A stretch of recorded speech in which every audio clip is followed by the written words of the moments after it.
Andy, my dude, have you heard of the magical website builder known as Squarespace? Ugh, not another Squarespace ad. I feel like every podcast is sponsored by them. Hey, don't knock it till you try it. Yes, okay, it is overhyped, but actually it lives up to the hype. Squarespace is like a website fairy godmother. With a click of a button, your site transforms into a beautiful masterpiece. A website fairy godmother? That sounds interesting. What makes it so magical? Well, for starters, those slick templates make anyone look like a professional web designer. Pick one, customize the colors and fonts to match your brand, and voila. Plus, the drag and drop fluid engine is so easy, your grandma could build a site on Squarespace. Well, she did knit me a lovely scarf last Christmas. Maybe website design is next. Exactly. And when you're ready to sell your Nana's handmade scarves online, Squarespace has built-in e-commerce. Add a store with one click. Get flexible payment options. Then watch those sales roll in. And when she wants to teach others her steezy scarf skills, Squarespace's new courses feature is just the ticket. Nana can set up her curriculum and enrollments and payments in a snap and become the next e-knitting influencer. Oh, wow, you really sold me with the grandma angle. Sign me up for that free trial.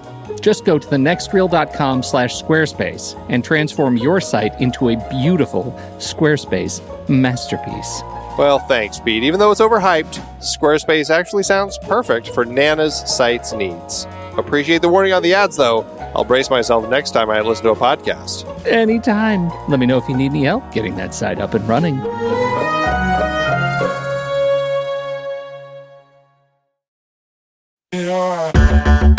Andy, can you believe we've almost hit 700 episodes of The Next Reel? I know, it's crazy. And with all the other episodes in our family of podcasts, we are well over 1,200 episodes of movie conversation. It's really pretty amazing that we've gotten to have these in-depth movie chats every week for over a decade now. And we couldn't have done it without our loyal community of film fans. Their support over the years has meant so much. For sure. That reminds me, we should give the merch store a shout out. Buying shirts from thenextreel.com/merch is a great way listeners can continue to support the show. Plus, they get to sport our great designs. Absolutely. I think sometimes folks forget we have a variety of shirts, mugs, phone cases, and more available. In fact, a great place to start is with a shirt sporting the Next Reel's logo. We also have that classic Fast Times Spicoli Surf School tee, or the weirdly popular Rusty's European Tour shirt. The one from National Lampoon's European Vacation. Why is that so popular? Search me, but we have sold a ridiculous number of those. I guess there are a lot of Rustys taking trips to Europe? We're always adding new designs based on movies we've covered, like our brand new design for a streetcar named Desire, featuring a streetcar named Desire. So if you want to rep your love of TNR and films, head to thenextreel.com/merch. Every purchase helps us continue to have these weekly in-depth conversations. So visit thenextreel.com/merch today. And as always, thanks for listening and being a part of the Next Reel community. We've got lots more great movie chats coming your way.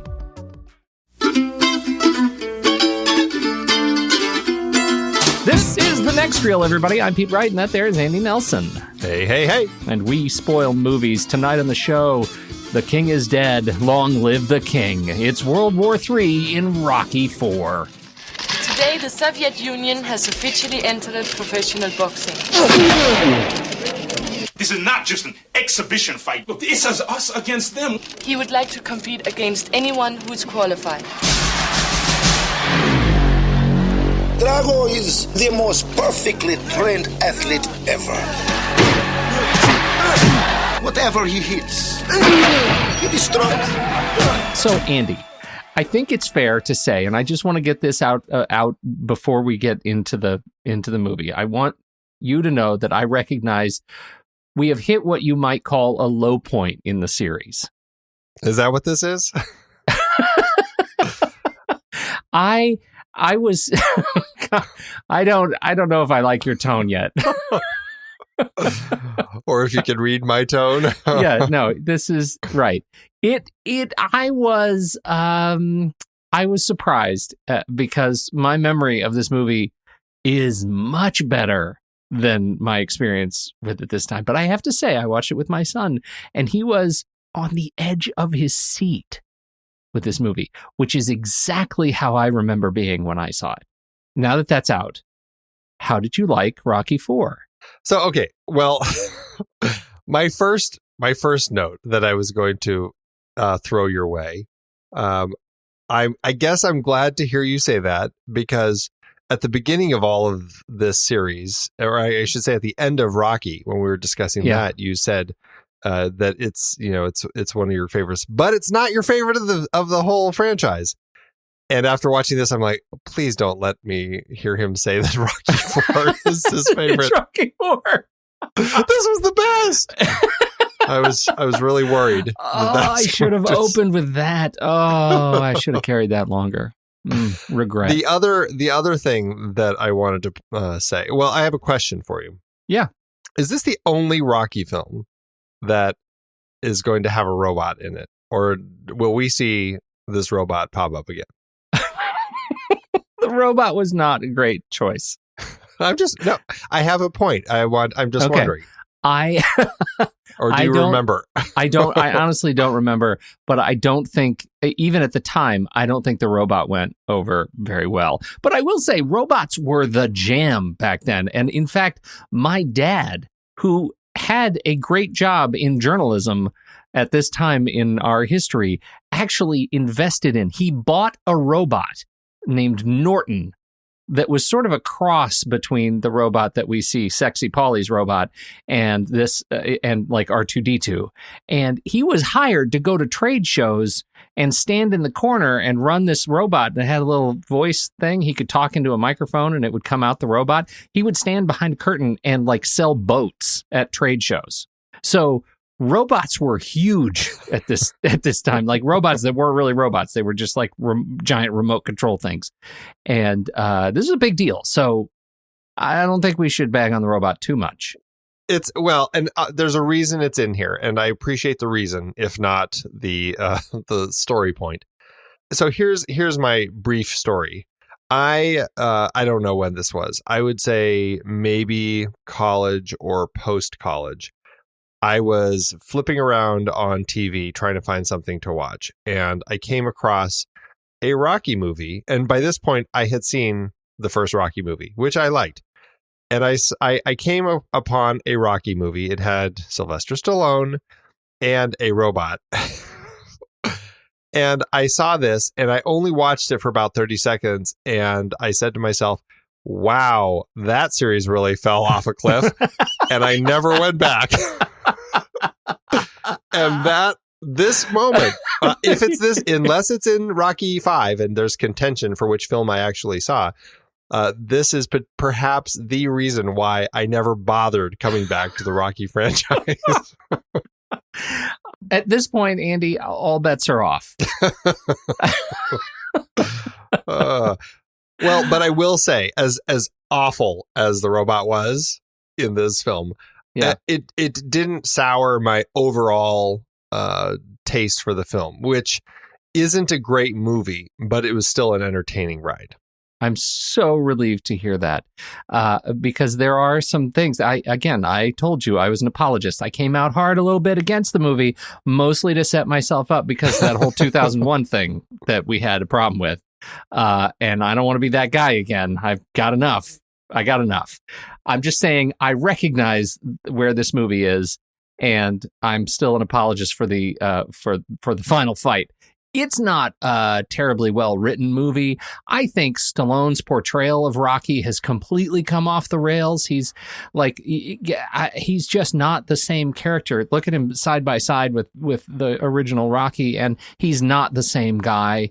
This is not an evolution of that character. But boy, does he want you to think he is, because you would get enough montages showing clips from all those previous films. Yes. And I wonder if that wasn't at least, if not intentional, subliminal, because it's super clear that he wants to. He's a great pretender in this movie, and the lines that he has, he just doesn't deliver them the same way. Even as he's trying to grasp that same sort of banter that he did so well in the first movie that I liked so much. So it's not great. Eye of the Tiger is back in the beginning of the movie with some massive gloves this time, and a massive glove explosion Wow, yeah. Yeah, and really, I mean, thank God we've got this formula down, and we recap the movie from last time. It's a formula, but again, I really fell in love with the opening titles in the first two films, where it was the massive title across the screen that kind of scrolled across. I just thought that was such a cool way to begin these. And these last two films have really disappointed me that we've left that off. And so I was hurt a little bit again that I not only did I not see it, but I had to deal with these exploding boxing gloves punching each other in its place. I know. It wasn't great. It wasn't great, but it made me laugh and chuckle. So this is this movie. It's like, what are they doing? But it was so nonsensical that it's like, okay, it's kind of weirdly entertaining. Yeah. No, good. I'm glad you're seeing this with the right light. I think you're seeing this in the right light. We do have Eye the Tiger back. We've got some. This is if this had been made today and was better, this movie might very well have been in the best musical or comedy movie category. Like there's a lot of music in this movie, a lot of musical montages and straight up musical numbers that are in this movie that I think we need to talk about at some level, because that is really what this movie I think is known for. In if you want to say this, critical circles, this movie is terrible because of the absolute betrayal of narrative that comes in the hands of montage. Yeah, I was wondering, I'm like, how much story is actually here? If we cut all these montages out, I feel like it's probably hitting an hour. I mean, maybe I'm wrong, but but that's how I felt. I walked out going, okay, there's 2/3 of that was movie and 1/3 of it was just recaps and highlights of everything else. In that light, Andy, I have an exercise that I would like to walk through with you. We're going to call this a little bit of a meditation. Can we do that? Let's meditate. Well, I mean, you don't have to actually close your eyes or anything, but I want to run through the montages because I feel like unless we name them, unless we call out our demons, unless we put words to these things, we can't really understand them. And so we want to try to understand exactly what they were doing. So I would like you to reflect as I talk about what was going on in this movie, like at the time of the montages. What are the montages doing? My hope is that you will actually go through and tell me how you think this montage moved the movie forward and make a case. Can you do that? Okay. All right. I'll do my best. Montage number 1, Andy. The first montage is the Exploding Gloves and the Rocky III recap, which is mostly a recap, and we know it's part of the formula. I still think it counts as a montage. And it runs for 2 minutes. It does count, and because it is recapping just like the previous two films did the events of the last film, like the final moments of the last film. So and I think Rocky, the first film, I shouldn't say the first film, but the second film established this as a montage trope that now I guess we come to expect in the Rocky films, which is strange, but it's there. Yeah, and so we sort of have to adopt it. So this one, I think we say as part of formula, it is a fair montage. It reminds us, it gets us into the story. It reminds us where we were a couple of years ago, and now we're there. Is that kind of unnecessary? Just like the last few, but yes, but right, it fits. It's part of it. Yeah, it fits this world.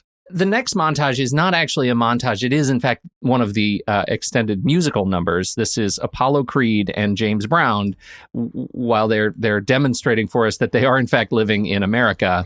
It is 2 minutes and 50 seconds of stage elements moving around and James Brown doing a bit. I don't think it's fair to say stage elements moving around. It is much more elaborate and impressive than that. It is a boxing ring elevating from the floor. Boxing, and that's a very cool sequence too, it is right? Great. Yeah. And then I can't even remember now, but what is Apollo coming down on? A giant from bull. the rafters. Yeah, a giant bull, and the horns are moving, and he's in his fantastic, Uncle Sam outfit. Mm-hmm. Mm-hmm. This works in context of the story because we're setting up an exhibition boxing match, and this is part of the show. So I think that this is a fair element to have. Maybe a little long. It is basically a full music video of James Brown's Living in America. Not necessary, but to that end, at least I can say it fits in context of what they're trying to do here. Excellent. I'm really glad to hear you say that. I feel like narratively, this is the sequence, even at almost 3 minutes, this is the sequence that demonstrates the dramatic contrast that Stallone is trying to set up here between Russia and America. And very much so. It's gross, but it's exactly what we need to get ready for this exhibition fight. So good. I'm glad we agree on that. The next is I will say I'm a little disappointed that we did not get in a later montage the Russian version of James Brown doing their own version of this scene. Instead, it's basically like just the Russian national anthem or whatever it is. I don't know what it is, but I would love it's to have former seen Soviet national anthem. Right. What is that scene? Yeah. If it was that Living Russian in James Brown Siberia. Okay, so that's good. We're okay. So far, we are 2 for 2. Montage 1, montage 2 is down. Montage number 3 is, I think, where we're going to start to have the boards are going to get squeaky here on montage number 3. We're in Rocky's car, and now we have effectively a recap of Rocky's 1, 2, and 3, and it lasts a full 4 minutes and 25 seconds. This is the recap where he's just had a fight with Adrian because he's going to Russia and didn't tell her. And he didn't tell her, and she's upset and doesn't want him to go. And now he leaves. It was a weird montage because it starts as kind of this, thinking about his fight, but then it goes to his feelings about Apollo, and then you get all these flashbacks of him and Apollo. And then it shifts mid-montage to his relationship with Adrian. And then it kind of blends it all together. And it becomes this weird amalgam montage of every relationship Rocky's had over the last 3 films. Right, this is his life flashing before his eyes. Like, literally, we see the whole thing. This is where it really began for me to go down. It's like, wow, where are we going here? It was poorly done. It was uninteresting, and it's something that could have been done in so many other ways that would have been so much cleaner. It was, I understand it was like post death of Apollo, so he's thinking about Apollo and he's making decisions perhaps a little brashly that he shouldn't. But and then obviously the relationship with Adrian, but the way that it was all blended, it just like he could have actually had several scenes in here instead of this montage that I think could have captured all of that in much stronger ways. So this one is a fail for me. It is a fail. I agree with you. It is a fail. The song is, I think it's not too on the nose to say that it was called No Easy Way Out by Robert Tepper. And that is exactly what we're seeing and what we are experiencing as we watch this montage. I think it's interesting because you made the comment that this was essentially a full music video for Living in America with James Brown. And now here immediately we have another full music video as if they just couldn't figure out how are we going to cut it. Let's just play the whole 4 minute and 25 second song. Yeah. And that's a really interesting creative choice. It's not a great one for my experience with the film, but it's an interesting one all the same. So it did not work for me either. How about montage number 4? This is the Rocky arrives in Russia. This is actually slightly less than 3 minutes after the previous montage. This is when the real roller coaster of montages sets in, because now you're not getting off the montage train. We get to Russia. Survivor's Burning Heart is playing, and the plane touches down in Russia, and the snow, and the communists are there, and they are very clearly communists because of the severe look on their face and their outfits and the snow that is piled unevenly around their shoulders, as if they were rolling around in it at one point. And maybe frolicking. We didn't see that part, and then that's supposed to demonstrate that we are now in Siberia. How did this montage hit you? I guess it was underwhelming because I don't remember much of it. It doesn't stand out as a montage. I think that it could have just been an arrival scene, and this is one where I without rewatching it to say, oh, it's definitely montage, I actually don't recall this one being a montage. I feel like this is just scenes of arrival. Yeah, I think it's the combination of music. It's scenes of arrival, but it's scenes of travel, right? It's their travel. Sure. And it's a full 2 minutes and 40 seconds of scenes of travel. That's in montage territory. All right. All right. Yeah, it's fine. I just don't recall it, which I guess speaks plenty to Yes. the point. Well, that you're luckily, I think we get into the some official, hey, we're Rocky. We invented montages. We're going to keep going with montages. And now we're going to do what you're waiting for. And that is the training montage part 1. We're now in Russia. It's just a little bit less than 4 minutes after the last montage. And we're talking, this is Rocky saying that he knows what he needs to do and he's going to do it now in Siberia. And I'm guessing this is the first half up until Adrian shows up.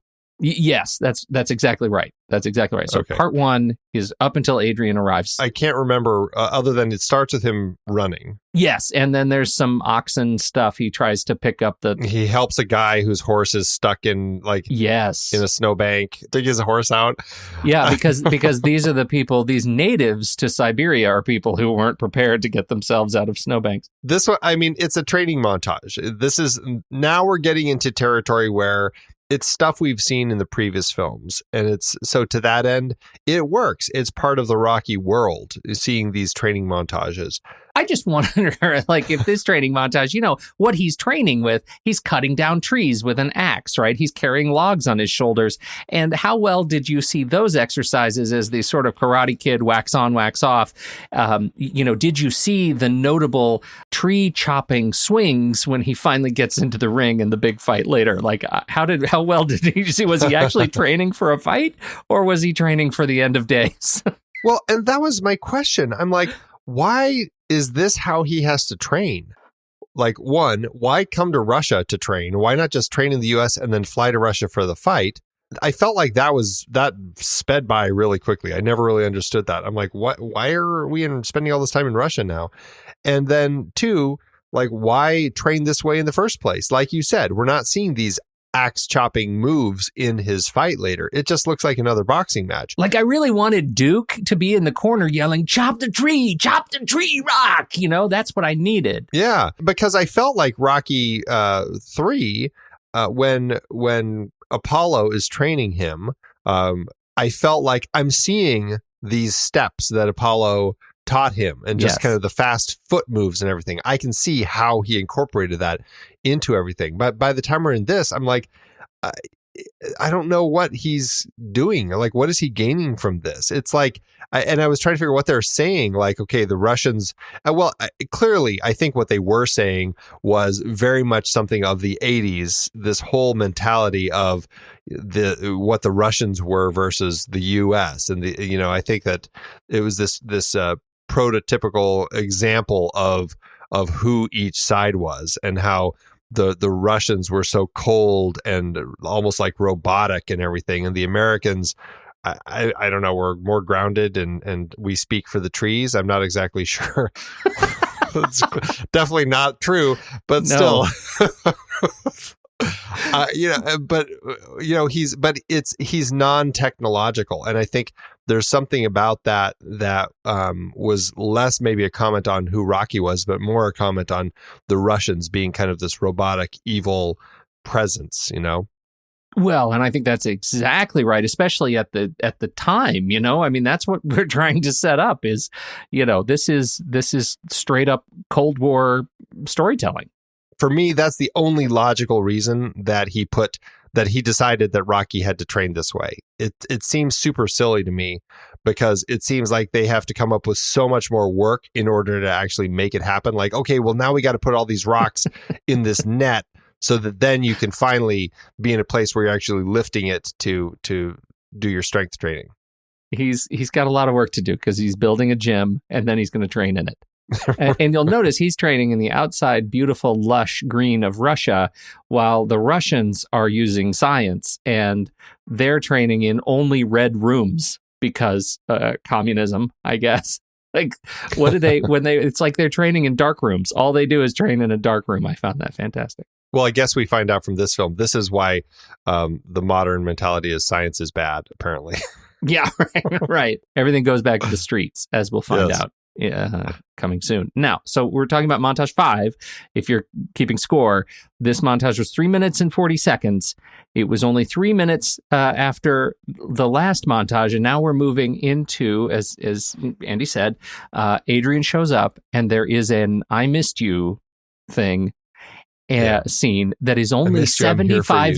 Yes, it's only 75 seconds long, and then we are full on into montage number 6, training montage 2. This montage is almost a minute longer, 4 minutes and 15 seconds, and it's really the same thing as montage 5, but it's Rocky with a beard. I feel like it's a trope of climbing the mountain as the kind of the final sign that you have achieved something. It's that moment where you get the wobbly helicopter shot following an extra, his double, as he runs up the mountaintop and screams from the top, "Drago! Drago!" Well, you can feel this. Like you thought the steps in Philadelphia were cool. You thought the steps with 1,000 children in Philadelphia were cool. You thought running on the beach with Apollo Creed was cool. The beach was cool in our half shirts. Wait till you see me climbing the top of this mountain. So, do you think this montage was an aid to the film? Did it move the film forward in a way that was satisfying to you? Well, here's the thing with these two training montages, which all told is about 7 or 8 minutes of screen time.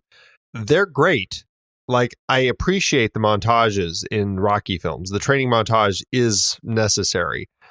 Is 8 minutes of it necessary? Yeah, I think that's a stretch. And so that's the dilemma I have here, where I appreciate what they're doing, but they don't need to be nearly as long as they are. It felt like, okay, come on. I get it. He's training. He's caught the chicken. Let's move on. But again, where else would you have an opportunity, if you don't manufacture it like they did here, to play the song "Hearts on Fire" by John Cafferty?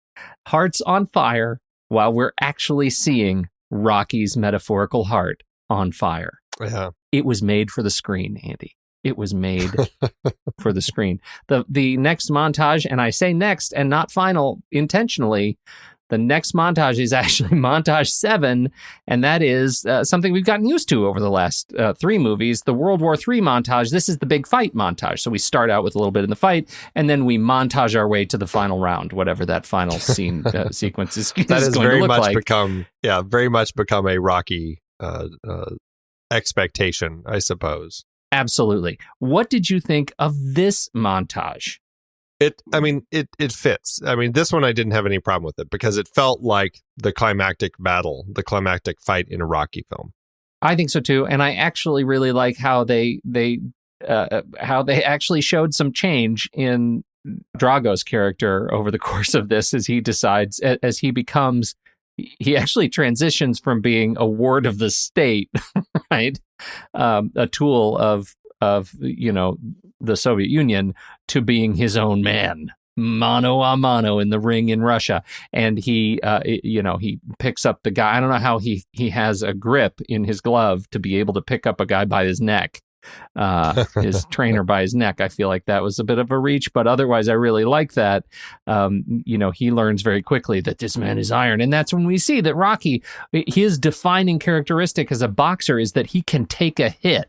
He can take a hit longer than any other boxer can throw.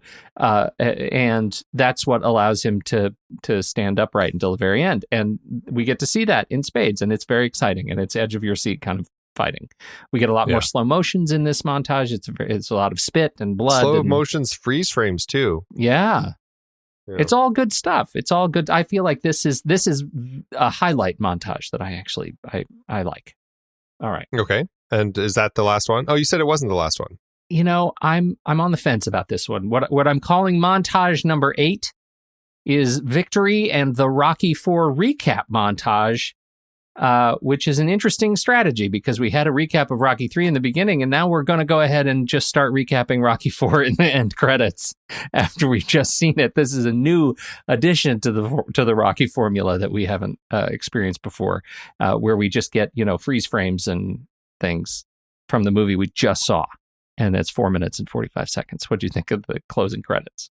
Yeah, I don't know if I'd call it a montage. I mean, I guess it is, but it's over the credits. It's just images of the film. Mhm. I can see why some people would label it that way, especially in a film that's so montage heavy.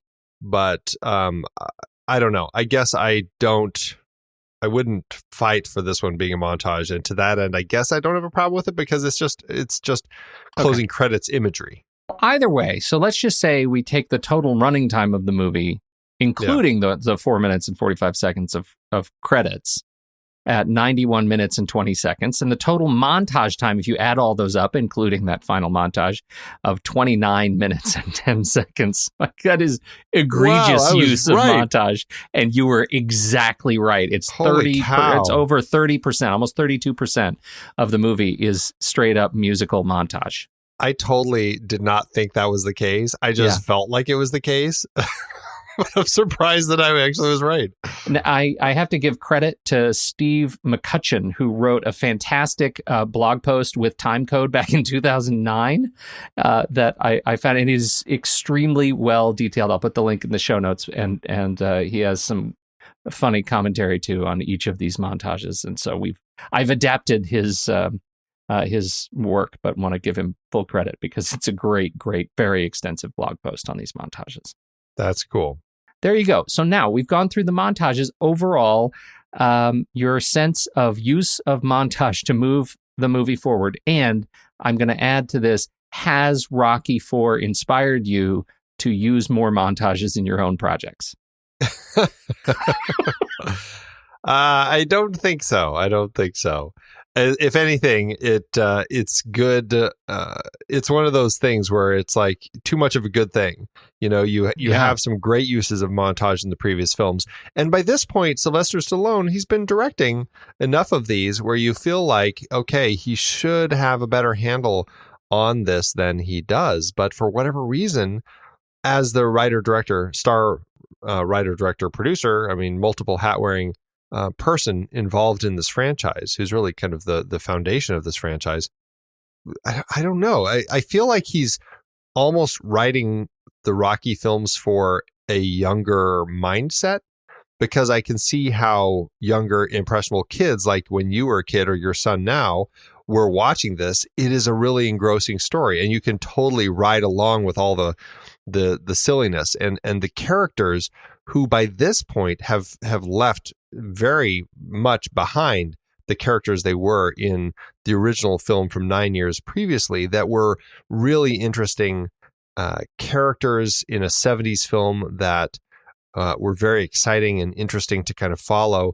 Here it is, they are very, I don't want to say cookie cutter, but they're very much kind of stereotypical types of characters that we would expect to find, to the point where it's almost like he's writing them to the stereotypes, and for me, it hurts the characters. It makes them so much less interesting. But for younger minds who are watching it, it makes it much easier to digest, and because you can instantly see who these characters are and understand them. And when you have, for us, these characters like Paulie, who have been really interesting characters in the past films and have had some really interesting scenes, all of a sudden, like, he's dealing with this silly robot and just the nonsensical stuff. And then he's got, I guess, what's supposed to be like this powerful moment with Rocky where he's talking to him about, I always looked up to you, and if I could step out of my skin, you're who I'd want to be, only to set it up as a joke for when he sees Drago, and he's just like, I take it all back. And I was like, this is what has become of this franchise. It was really disappointing. Yeah, Paulie has been really reduced to reaction shots, and there's one-line reaction shots. We don't get any of even the opening 2 minutes of the last movie where we get that great sequence that, it felt so great, really showcasing Paulie and how he's fallen and is struggling, and then it just falls apart. And we don't get any of that here. And he is reduced to a foil for a robot that just doesn't play. So I really struggle with that. Yeah, I would say that Apollo, of any of the characters, Apollo actually delivers on who his character was in the earlier films. I think Carl Weathers actually did a fine job here. I think so, but even there, I found it to be written to a much simpler, more heightened state than it could have been. Like if this was Rocky from the 70s, I felt like it would have been a little cleaner with how Apollo was presented. Here, I think that I get everything that's happening here, but I felt like his speech to Rocky when he's, that little speech when he convinces Rocky to do this with him, I felt like it was just a little, like Stallone as the writer was playing to the stereotypes a little too strongly and being too on the nose. And that was my frustration. Because, I do agree. I think it is one of the more interesting character beats for this film, this aging boxer who believes that he can do it and still loves the excitement of being in the ring and doing all the press conferences and all that. But it's not written well. It's so on the nose that it was disappointing. And it took away the power for me. And weirdly, the whole film does. It takes the power away of Apollo dying, which should be this really powerful thing and this heavy thing. And by the time we get to the end of the film, we've completely lost track that this is the whole reason Rocky came over here in the first place. And now it's all of a sudden, it's this peacekeeping mission, like, let's build a better world. I'm like, oh, okay, what happened to Apollo and your reason for being here? It was odd. I'm really glad you said that. That was a point I wanted to bring up a little bit later, which is the central motivation of the film, right? The big turning point that drives us toward this, conflict in Russia is completely discarded at the end of the movie. Like there's just all of the heart is sucked out of it when he starts doing this peacekeeping, I can change, we can change speech. And I feel a great sense of loss for this character that I really appreciated and had an affinity for in Carl Weathers' performance, and that I feel like he was just discarded, and that the movie does no sense to honor what they did to that character in the first 30 minutes. It'll be nice to revisit this conversation when we get around to the Creed films. Exactly. Right. Yeah. Also, apparently Hugo Boss is a sponsor, and so is Toomey. Those were two brands that I did not expect to see highlighted quite so boldly in this movie. You got to get someone to help. Yeah, especially when, do you notice on the sign, like the big Apollo Creed Ivan Drago match is second billing to Wayne Newton, which I thought was so good. Well, I thought it was like the Wayne Newton stage. Like I looked at that and I maybe I just misread it. Maybe I misread it. I could be. Yeah. Okay. All right. It's funny either way, seeing Wayne Newton's name so big up there. Yeah. It's taking us to Russia, I think, was actually was a good idea. I mean, I thought it was nice to get a change of pace. We've done Philly and we've trained on the streets, and then we've done LA and we've learned some new things. This was I think there was I get the feeling that the movie was on the cusp of getting out of its own way by just taking us to a new locale, right? You get rid of all the conversation about montages and seeing Rocky in this sort of fish out of water experience. There was promise. There's promise watching him in sort of a new state. It's funny because my wife was sitting with me half watching as we were going, and we got to Russia and the training montages kicked in, and she looked up and she's like, "This is the only thing I remember about this movie." Yeah, is this part where it's him training in the snow, and then as it continued, she's like, "Yeah, it's him pushing the log and him with a beard, doing this whatever it was in the barn, like lifting with the string, and he's doing the one of those things." So this is like, that's all I remember. I'm like, yeah, well, yeah, it was different, but it's I felt like they were doing something. They were like, we have to do something different, change it up. This was very much a thing of sequels in the 80s. What can we do that's similar but change it up? Like the third one, let's go to LA. We'll train on the beach. We'll do it out there.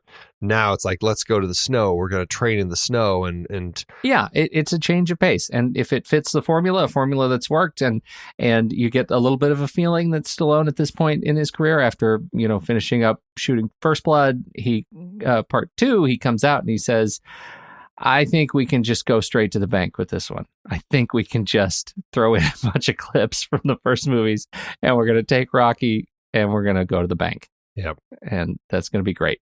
And that's what it feels like.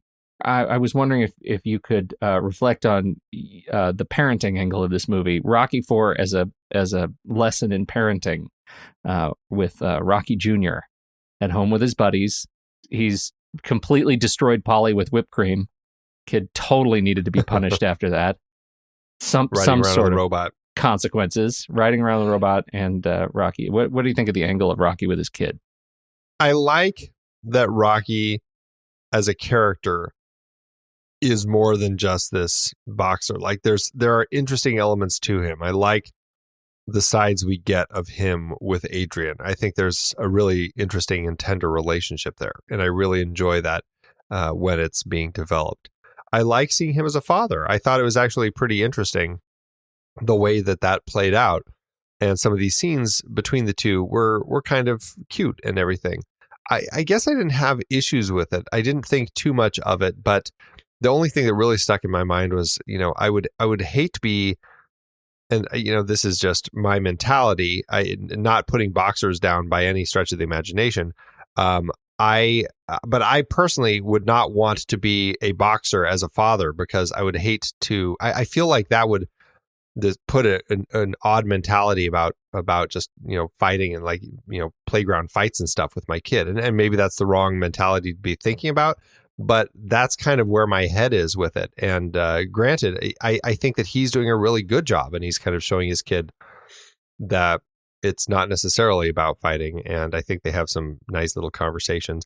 And then there's the fight where he and his buddies are watching, and I'm like, okay, I don't know. I wasn't quite convinced by that point, but I liked the stuff before that. Some of the little lines, right? Hey, that's my dad. And one of the friends sits up straight and says, what do you think we are, nerds?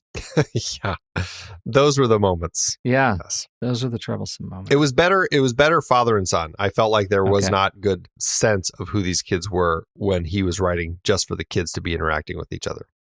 We've got to talk about Dolph Lundgren and Brigitte Nielsen as Captain Ivan Drago and Ludmila Vobit Drago. The pair. What do you think? I think let's just get Brigitte out of the way quickly. I mean, it's not a big part here. It's interesting enough. I think the standout for me is that this is the year that she kind of came to the Hollywood scene with this and Red Sonja, and meet Sylvester Stallone, and then they end up getting married, acting in Cobra together, and then getting divorced shortly after that. I thought she was fine. I was looking through her filmography, and I realized I don't think I've seen anything else of hers. Feel like I probably saw Beverly Hills Cop 2, but I just remember nothing about that film. You have to have seen Beverly Hills Cop. I'm sure I have. But I just don't remember. But I do love that she actually does come back for Creed 2. So I'm excited to finally get to revisit her in that film. Yeah, it's funny. I mean, I kind of make a big deal that, wait, you haven't seen Beverly Hills? I really haven't seen anything. Besides Cobra, obviously Red Sonja, Rocky IV, Cobra, and Beverly Hills Cop 2. I can't think of anything else that I've seen of hers either. Here's a tidbit for you, though. Oh, she was in Portlandia, an episode of Portlandia. So that's funny. I've probably lived that. Here's a random note. Did you know that between 1990 and 1992, she was married to Orlando Bloom's cousin, Sebastian Copeland, who is a director and photographer? I did not know that. There you go. She is not Russian. Obviously, she's from Denmark. And Dolph Lundgren, who is from Stockholm, Sweden. I knew who he was probably because of this movie, even though I had never seen this movie. I guess he's briefly in A View to a Kill, although I really don't remember him being in it. Largely for me, it was Masters of the Universe, which is a couple years later as He-Man. And then it's films like I Come in Peace and You Go in Pieces, films like that, and Universal Soldier and these movies that he was in. It set a place for him to be very much kind of this direct to video action movie actor. And that's kind of where I put him in my mind. And I've really never thought of him as anything else other than that. But I will say I was very excited when Stallone brought him back along with all these other people to be in the Expendables and that whole franchise. I thought that was great seeing them reunited in that film. Of anybody in any of these movies, I think I have the highest opinion of Dolph Lundgren as a actor and as a human. He's an amazing guy. And all the interviews I've watched of him are, he's appropriately kind and generous to the people he works with. And he was great in this movie. I think he plays a great threat in this movie. And the man of just stone, I think he's fantastic. He also, if we haven't ever had an opportunity to mention this, he's an engineer. He's a world-class karate competitor, and got his he's a Fulbright scholar to MIT. He's a chemical engineer. He's a chemical engineer. He's got a master's in it. Yeah. He's a chemical engineer. He's just a brilliant, hardworking professional. And I think and that he also has this, this angle of being a performer in these action movies and beyond. I think he's just great. I think he's an asset to the race, people, to the species. He's this next Dolph step in Lundgren. evolution. It's ironic that he really is. He should have won. That would have cemented it. So this is a question that I have for you then, because I felt like they were setting up this story point about doping, because they asked earlier in the press conference, about him doping. And I have to point out, this is something that I wrote down because I was kind of shocked and surprised. So this is the press conference in with the U.S. press talking to the Russians. And one of the members of the press stands up and actually comments on his freakish strength. And I'm like, is that something that they should say? That's like so inappropriate to actually talk that way. But that, it speaks to the writer, I guess. Okay, so they set up this doping thing because they ask him about that. And they're like, no, it's all natural. He's just an amazing trainer and an amazing athlete. He's the next step of evolution, blah, blah, blah. And then later, and so I'm like, okay, we're totally setting up that whole doping thing. And we're going to find out about some doping going on later. And then we see him getting doped up later. And it never goes anywhere. Yeah, it never goes anywhere. Is this a story point we're going to come to in a later film? I don't know, but it was very odd that I felt like they set it up. They introduced the fact that he really is doping, but then it's never dealt with. It is never dealt with. That is true. It is just like the death of Apollo. It's another one of those things that gets cut for some weird reason in a movie that ends up being 90 minutes. If ever there's an example of a movie that is way too short for its own class, it's this movie. I think they could have done so much more, if they'd actually given us something more than a couple of sitcoms. Yeah, I feel like Sylvester Stallone started falling in love with just these montages to kind of move the story along, and lost touch with actually telling a good story. Yeah. And that is starting to frustrate me. Let's just do a little rapid fire through some of the other cast members. Talia Shire first up as Adrian Balboa, and it's both a highlight because it's an interestingly staged scene. Her conversation with Rocky when she discovers that he's leaving, going to Russia, and it's also weirdly written, and so it's sort of forehead slappingly obvious and telegraphed emotionally and not nuanced at all about their relationship and the struggles they're having, to the point where she yells, "You can't win." I watched this scene and I just wish this were Rocky 1 again, because everything about these people was something that I liked more in Rocky 1. This was, I felt like they were trying to give a little blend of Rocky 1, Rocky 2, because even at the beginning of this one, with all the press surrounding her and stuff, I was like, oh, we're kind of going back to the mousier Adrian again. But then when she comes to Russia to talk to him, it was like the moment in Rocky 2 when she's like, just win. And I was like, okay, so I don't know. I I'm getting more frustrated with her as a character as these films continue, because I probably in this situation, because I'm not a boxer and I would have a hard time watching someone that I love doing this, I would probably be the Adrian character. Don't do it. Don't do it. Don't do it. I can't wait just to see your wife in the ring. I guess she can bulk up. Add I'll some. have to talk to her about She's that. good. See if You need to she's start. ready. You know what? When she's sleeping, start measuring her biceps, and then just start handing her heavier and heavier things throughout the day, and see if you can bulk her up for her Siberian adventure. While we're at the gym, I'm just going to Yeah. secretly kind of, without her noticing, reach over and increase the incline on the treadmill. Before she knows it, Yes. she's like running That's up right. Everest. She's running straight up a hill. She's going to need ropes and a carabiner. You won't even know. You won't even notice. You're going to be so subtle. Exactly. All right. Who else? Who else you want to talk about? A few just last little interesting notes of names. We've had sportscaster Stu Nahan in all of the films so far as the commentator on the fights. Bill Baldwin is who he had always been commenting with up until this film, because Bill Baldwin actually died after Rocky III, and so they brought Warner Wolf in to replace him. So I every time I see him, I'm like, oh, it's great. It's always nice to see these familiar faces. Likewise, I am starting to believe that the guy with the crazy mustache who we see introducing in the ring, Right. as the I don't know what you call him, the ringmaster, or what do you call that person? I think ringmaster's in a circus. Yeah, the ring announcer. The announcer, right? That's Leroy Neiman, who did the paintings in the last film. He's got that wackadoo mustache. Yeah, look at that. It looks like it was bought in one of those little things and like attached to his face.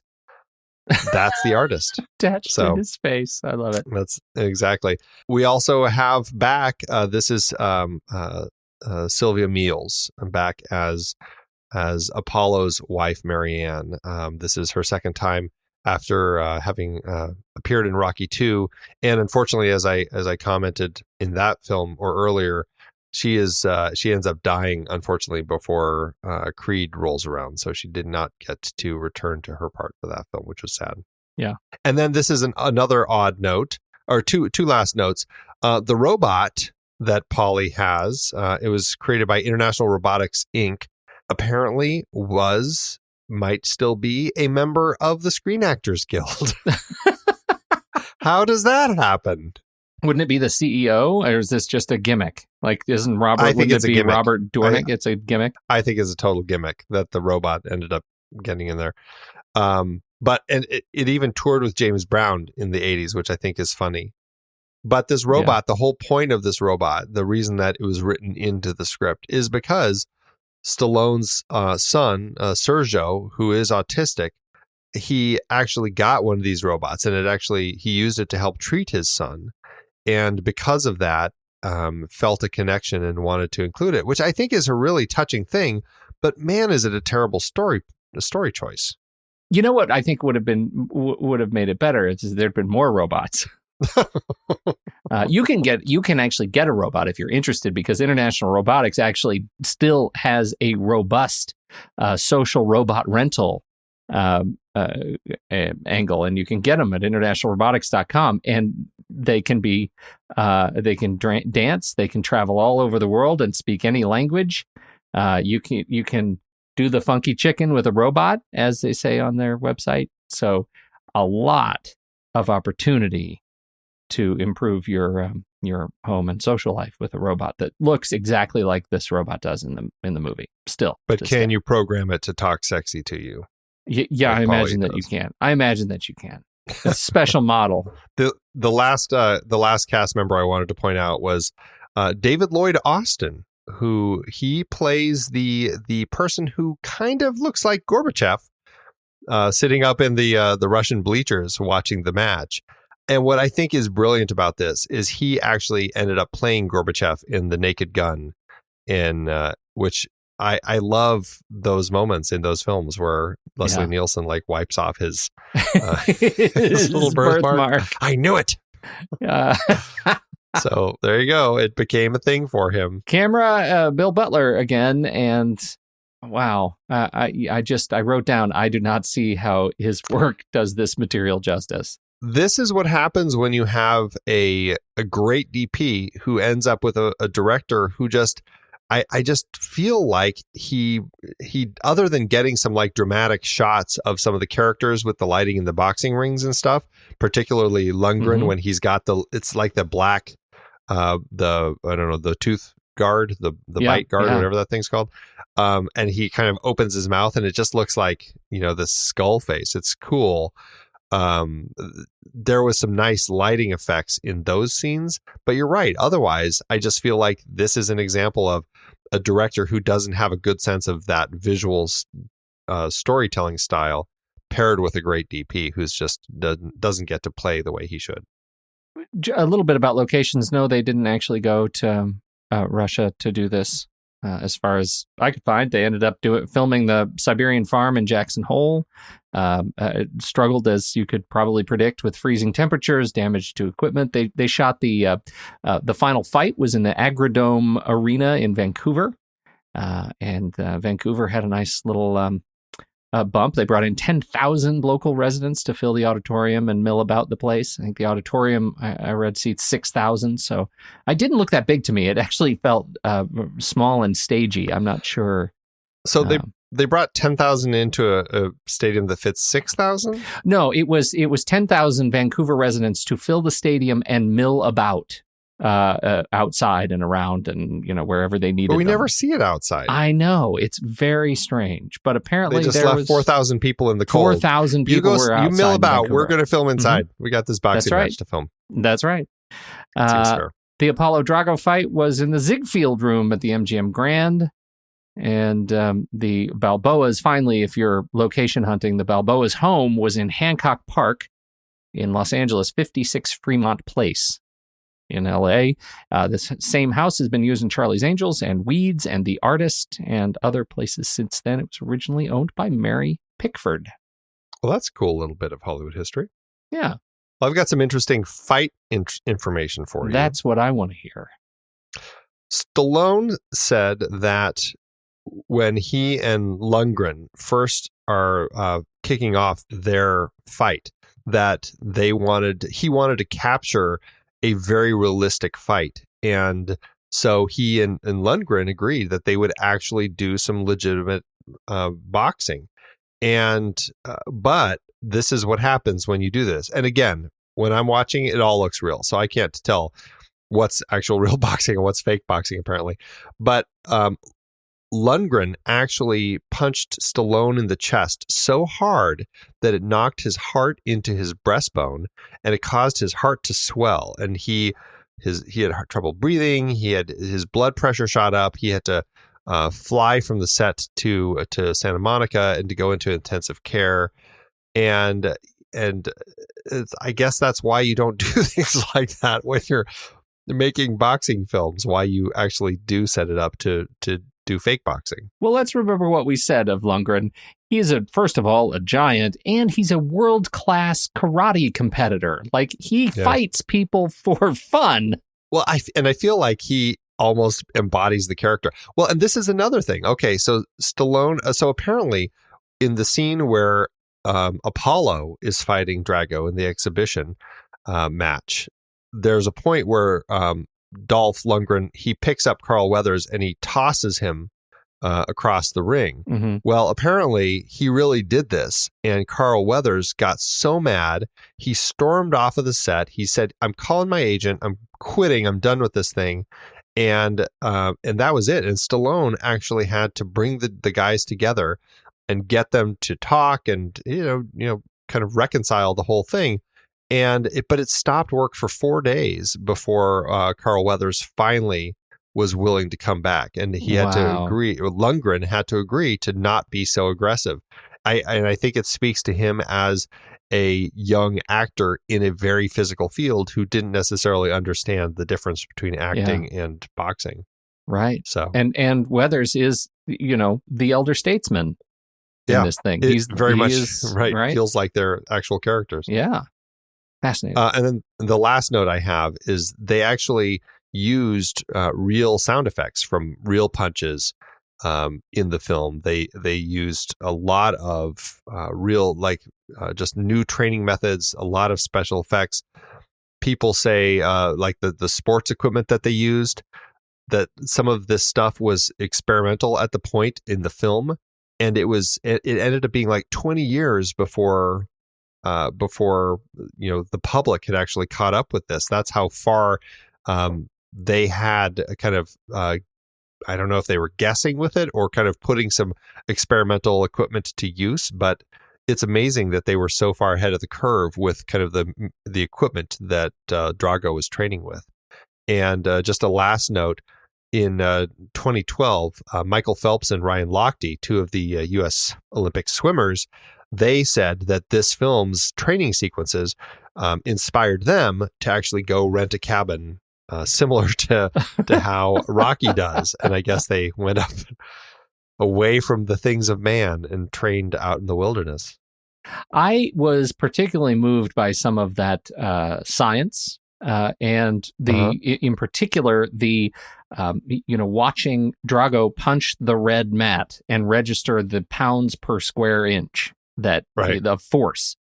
So I'm wondering if you feel like that is a fair measure and how much you could hit before I read you some statistics of actual boxers. As far as, because he goes from 1,800 pounds per square inch to over 2,000? Yeah, he hits. Are you saying? Do I think that's realistic? The final is that he registers, 2,150 pounds per square inch in a single punch. Drago. Yeah, I have no idea if that's realistic at all, but it seemed really high to me. Yeah, it turns out it's pretty high. Okay. I mean, he is the next step in evolution. He is the next step in evolution. And there have been a number of studies, I'm measuring 70 boxers here, here's 7 boxers there. Here's a study from 1985 of Frank Bruno, who was the world boxing champion, heavyweight champ, and he could stand in a lab and punch with a force of 920 pounds. In the lab, researchers then extrapolated that a real life blow from him in the context of a fight, motivated by adrenaline and whatever, could probably get up to about 1,420 pounds. And that would be enough to accelerate his opponent's head at a rate of 53 G. That's 53 times the force of gravity. And so even at 1420, looking at Lundgren, I think he, wouldn't that knock a head clean off? Not if it's made of steel, Pete. Not if it's made of steel. So it's a pretty serious thing. When you think about poor Stallone's heart, that's powerful shot. I'm not jealous. Just to kind of put it in perspective, it's good to know where an average person lands with all of this. True, that's true. Looking at a regular human punch. I don't even know if it's a regular human punch, because those were very strong athletes that you're talking about. Oh, looking yes. at some less strong people, just like martial artists who are just doing some power punches. They're in the 325 pounds per square inch range. Their short range power punches are about 178 pounds, and so. I don't think that any of the metrics that I found even register or even bother to look at what just the regular man punches. But no, yeah, I'm guessing it's going to be probably less than 100 pounds per square inch. Right. I love this. Here's a line back to the power punches. Even with Drago in the ring, boxing is a punishing sport. Damage comes from 3 things. Number 1, the impact itself, which may be manifested in, say, a broken jaw. 2, acceleration to the brain, leading to abrupt contact with the skull, possibly resulting in concussion. probably resulting in concussion, and the rotational force that twists the brain within the skull, increasing the severity of injury and the likelihood of a knockout. And thus, Pete just sprouted 3 healthy new anxieties.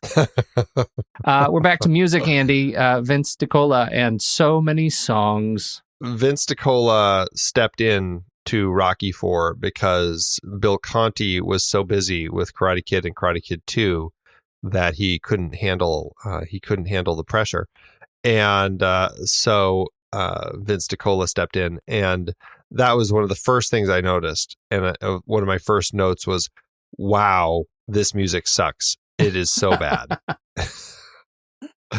I was grateful for when one of Bill Conti's themes found its way into the film, but even then I felt like Vince DiCola was screwing it up.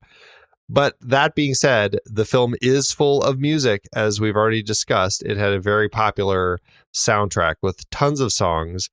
Interestingly, the song Glory of Love by Peter Cetera, he actually wrote for the end title of this film. United Artists ended up passing it over, and it landed as the theme for Karate Kid 2. How funny is that? I love that awesome song. Yeah, right. There is a song DiCola did write called War, which I can't recall it in the film, but it is a very popular song. Do you recall this song, War? In fact, I do, because it is the song behind montage number 7, The Final Battle. And it was like a huge track to use in any NFL games during the 80s and 90s. The sports, the networks would use it in different intros for teams and in montages about players and everything. It became a very popular track. So it is one of those ones that is, I guess you could say, a well-known piece of Vince DiCola, and perhaps the only memorable thing about his music from this film. How to do it award season. We're getting to that point. 9 wins and 5 other nominations. Most of those were Razzies. Although weirdly, at the Napierville Cinema Festival, Dolph Lundgren won the Marshall Trophy for Best Actor. So way to go, Dolph! I'm impressed. But yes, at the Razzies, it did win for Worst Actor, Sylvester Stallone, for this and Rambo 2. Worst Actress, Supporting Actress, Brigitte Nielsen, for this and Red Sonja. Worst Director, Stallone. Worst New Star, Nielsen, for this and Red Sonja. And the Worst Musical Score. It was nominated also for Worst Picture, lost to Rambo First Blood Part 2. Way to go, Stallone. Burt Young lost Best Supporting Actor to Rob Lowe for St. Elmo's Fire. Talia Shire lost Supporting Actress to her co-star, Brigitte Nielsen. And Stallone lost Best Screenplay to Rambo First Blood Part 2, which he also co-wrote. Oh, the Razzies really were beating up on him this year. Tough year. I have this assumption that this is a movie that ends up going to going straight to the bank. I've already used that specific language. Did it, in fact, go straight to the bank? Oh, did it? Yeah, Stallone got a whopping $27 million to make the 4th entry into his franchise, which is about $62.7 million in today's dollars. The movie opened Thanksgiving week, November 27th, 1985, opposite Santa Claus, the movie. Guess which one I was at that weekend, Pete?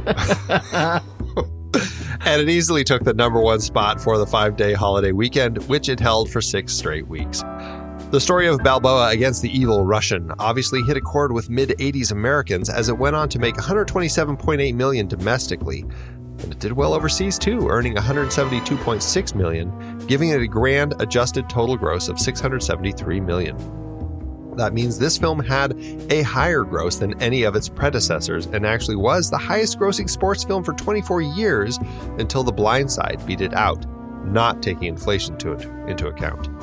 Once you do take inflation into account, though, it's actually the least profitable of the 4 films so far, but it did land with an adjusted profit per finished minute of $6.7 million, the second best just behind the original. So the plans for a sequel would inevitably get underway. And just to be clear, Pete, I don't think that they were actually basing the decision to make a sequel on the adjusted profit percentage in it. I don't think. Well, that's because you hadn't invented it yet. I hadn't invented it yet. No, that's right. That's right. All right. Well, I feel like we have belabored this particular movie well longer than it deserved. Sometimes the bad ones are fun to talk about. Sometimes they are, and I think it is time for us to rank it. Let's do it. Head over to flickchart.com/thenextreel. You'll see all the movies we've talked about on this show, and then click through a whole bunch of pages so that you get to see where this movie actually lands on our list. Because it'll be at the end. This is a fitting start. We're starting off Rocky 4 or Rocky 3. I'm going to say Rocky 3. I guess I am too. There's a lot on par with these two films. Rocky 4 or La Femme Nikita. La Femme Nikita, please. I will take Nikita. Rocky 4 or Giant. I'm going to go with Rocky 4. Yeah, okay. Wow. Okay. I mean, yeah, this is of course. The thing. It's not a great movie, but it's entertaining. I was entertained for an hour and a half. Excellent. Rocky 4 or Post-Mortem. Well, it's going to be Rocky 4. I'll say Rocky 4 as well. Rocky 4 or Star Trek 5. Oh, God. Really? what an amalgam. That is a bleak pairing. I'm going to say Star Trek 5. Catwoman and all. Oh, God. Really? Really? Yeah, I think so. With all of its I don't know. I now that I think about it, I feel a little wishy-washy on this decision. Yeah, I feel like we've got ourselves into this position. I'm going to stick with Rocky. All right, I'll give it to you. All right. I don't know about that, but Rocky 4 or the Parallax View, definitely Parallax View. Oh, Parallax View, hands down. Rocky 4 or Seconds, absolutely Seconds. Seconds. Rocky 4 or Day of the Dead. I will take the zombies, please. Yes, please. Rocky 4 or Now Voyager. I'm going with some Bette Davis. Okay. Well, that lands Rocky 4 in spot 305 on our chart. Well, that's pretty low. 305 out of, where are we at? 390. Wow. It's about a 22%. Well, that's not great for old Rocky 4. How did it land on your personal chart? This one landed at 1804 out of 4093, which is higher than I think it should land. But I think it goes to kind of the weirdly entertaining elements of it. You know, like there are some better films, but I may not find them quite as entertaining as this one. So that's how it ended up landing in that position. Yeah, I ended up with 672 out of 1,057, which puts it at a 36% on my overall chart. If I'm going by the algorithm and migrate that over to letterboxd.com/thenextreel, that should be a 2-star film. And I think it probably would have been a 5-star if I were 12 years old. But after our conversation today, I'm leaning towards sticking with that, maybe even 1.5. But you can bet there's a heart attached to it. So 1.5 and a heart, huh? Well, I like how you finished making that decision for me. I didn't know, Andy, until you said 1.5. Well, yeah. I ended up at a 2-star, but I still have a heart. It's one of those things where there's enjoyment to be had here. Oh yeah. Even if I'll be rolling my eyes through robots and all that, but you get to all those montages, that half hour of montages in this film, it does make me smile. So that's where I sit.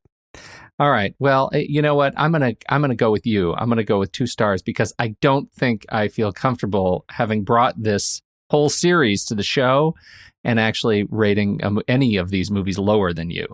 That feels like a mistake. So whatever you rate it, it's always going to be at or above. There you go. Oh, I see. Okay. Wow. That's an interesting way to go about it. What if I said 5 stars? Absolutely 5 stars. Yes, 5.5 stars and a heart. 2 hearts. 2 beating hearts.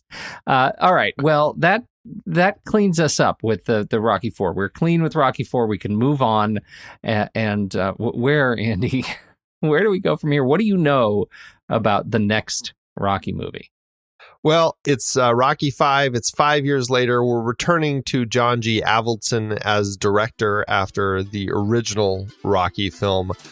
My recollection of this, and I don't know if it's accurate or not, but it's later. I don't know. Later in life is right, but his son is boxing now or something, and he has to like train his son to box. That's my recollection, but I don't even know if that's accurate. Yeah, is that is it involving his son, like an estranged son relationship or something, right? Well, no, it's not. Okay. It's not his son. But there is a protege. I think that may be what you're thinking about. Like, he tries. It's. Let's just say it's the Yoda kind of Luke Skywalker or Anakin Skywalker sort of thing, right? He's now. He's got a new Padawan. Okay. And things don't go well. Right, yeah, okay. There is. I mean, his son is in it, but that's not the boxing part. Oh, okay. That's. I guess in my head, I always thought it finally ends where he has to train his son to box. Yeah, so. And this is the it's the most notable is this movie is where they lose a lot, and as a result, the fighting takes a new direction, a fun new direction, and so that's what we'll have to see if you jive with it. The IMDb does not jive with it, so it'll be interesting to see if you agree. Well, if you want to hear more of us, but you can't wait until next week's show, check out our new show, The Marvel Movie Minute. We're talking about the films of the Marvel Cinematic Universe 1 minute at a time, starting with 2008's Iron Man. You can support that show and all of our shows over on patreon.com/thenextreel, and you can get access to our exclusive members-only weekend show, The Saturday Matinee. When the movie ends, our conversation begins.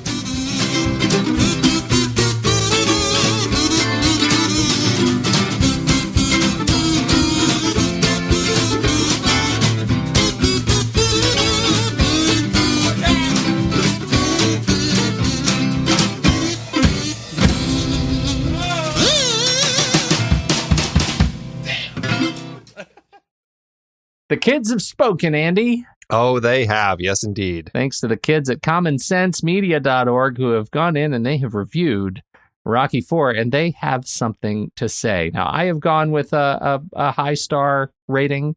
I feel like you probably have gone that direction. I have. All right. Why don't you kick us off?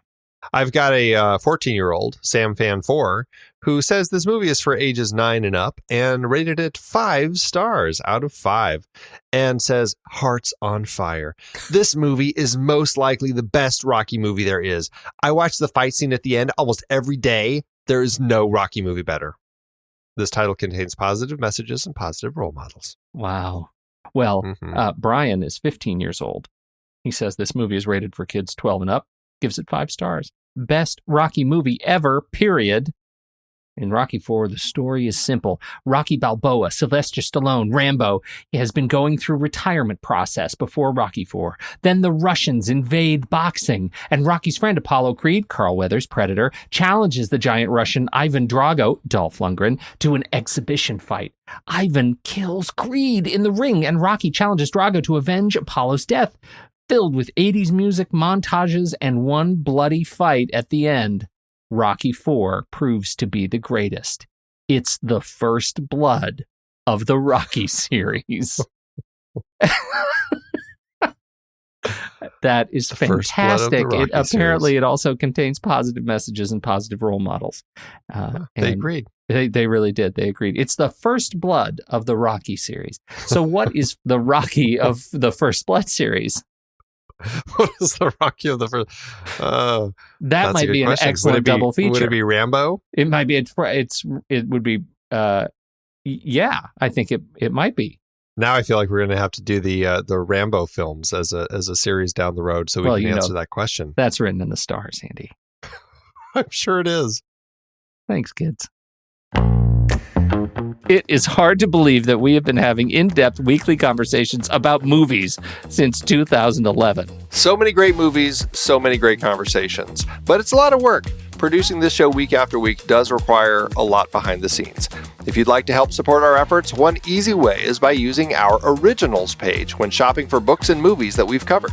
Your purchases made through our links give us a small commission at no extra cost to you and allow us to keep having these great discussions. We had some great films in Season 8 that started their lives as books or plays, and you can find all of them on our Originals page at thenextreel.com/originals. That's the site where listeners can find links to purchase all the source material behind the adapted films we covered, from Season 1 up through our current season. For part of Season 8, we had a series celebrating the 50th anniversary of films from 1968. We talked about 2001 and 2010 for our Odyssey series, both adapted from Arthur C. Clarke's novels.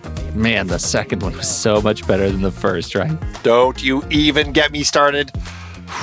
Need I bring up Under the Cherry Moon again? Yes, also so much better. Wait, no, that's not what I... Planet of the Apes kicked off its series based on the novel by Pierre Boulet. We covered Danger Diabolic and The Detective, adapted from novels for our 1968 crime films. Wait, wasn't that The Detective the prequel to Die Hard? They were both written by Roderick Thorpe, and yes, it's the same character in the books. I can't believe they even asked Sinatra if he'd be in Die Hard. That would have been weird. Once Upon a Time in America was part of our Leone Once Upon a Time trilogy, adapted from Harry Gray's novel. And we looked at 1968 Best Picture nominees The Lion in Winter, Rachel, Romeo and Juliet, and Oliver! We also had an Ingrid Bergman series with adaptations like Spellbound, For Whom the Bell Tolls, Murder on the Orient Express, and Gaslight. We haven't talked about Gaslight. Stop gaslighting me!